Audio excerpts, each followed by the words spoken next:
नमस्कार नमस्ते नेपाल ढोक दिया फ्याफुल्ला लासो सेवा सेवारो झोडले जेजुलपा तासिदेले। नमस्कार नमस्ते नेपाल ढोक दिया। म आजको खबर 2082 साल फागुन 24 गतेको खबर सदा झैं भनिने खबर म तपाईहरु माझ भन्न आज म असमर्थ भए।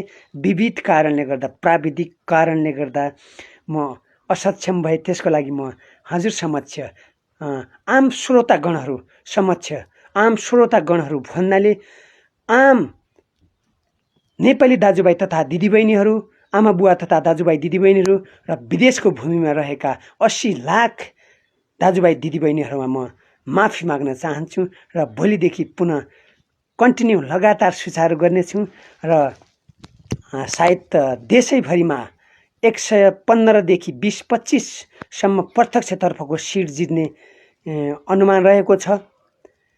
राष्ट्रिय स्वतन्त्र पार्टीले त्यसै गरी 50 वटा समानुपातिक गरेर लगभग 185-86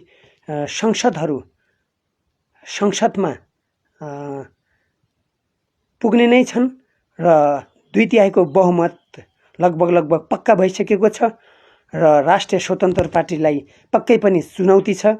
अब देशमा विकास गर्नु छ, देशमा अर्थतन्त्रको क्रान्ति गर्नु छ, देशमा शैक्षिक क्रान्ति गर्नु छ, श्रमिक क्रान्ति गर्नु छ, धेरै प्रकारका क्रान्तिहरूलाई सम्पन्न गर्नु पर्ने भएकोले राष्ट्रिय स्वतन्त्र पार्टीलाई एउटा सौभाग्य पनि हो, चुनौती पनि हो। त्यसका लागि हामी युवाहरू सकारात्मक छौँ, अझै पनि साथ समर्थन दिनका लागि तयार छौँ। यहाँसम्म पुर्याइसकेका छौँ, अझै पनि तपाईहरुलाई साथ समर्थन दिएर सपोर्ट गर्न तयार छौँ। हामीहरू पोजिटिभ छौँ, तपाईहरु पनि पोजिटिभ हुनुहुन्छ र 25-26 वर्ष उमेर समूहदेखि लिएर 35-40 वर्ष उमेर समूहका मात्रै 35 जना संसद भवनमा छिरिसकेको अवस्था छ र आजको म सदा चाहिँ भनिने खबर आज तपाईहरु माझ प्रेजेन्टेसन गर्न नसकेकोले, सम्प्रेषण गर्न नसकेकोले म त्यसमा पक्कै पनि माफी चाहन्छु।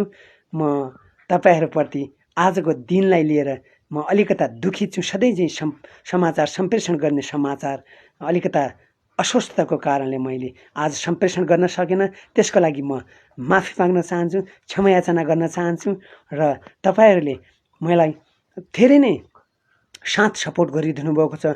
मेरो फेसबुक आइडीहरुमा तपाईले मलाई यो समाचार भन्नुभन्दा अगाडि मेरो 500 मात्रै फलोअर्स थिए र अहिले 15-16 हजार फलोअर्स पुगेका छन्। युट्युब च्यानलमा त्यसै गरी 2000, 1-1.5 2000 सब्सक्राइबर हो। त्यसै गरी टिकटकमा भ्युजहरू तपाईहरुले एकदमै साथ सपोर्ट गरिदिनु भएको छ, माया ममता दिनुभएको छ र म अन्तिममा कांग्रेस एमाले माओवादीलाई तमलाई झिक्कै माया, तमलाई नमस्कार, झिक्कै माया, तम टाढा रहे पनि तमीसँग माया गाढा छ। अब दार्चुला पनि दूर नै, केही समयमा हामी 9वटै गाउँपालिकाहरू जित्नेछौँ भन्दै म बिदा हुन्छु। नमस्कार नमस्ते नेपाल ढोक दिए।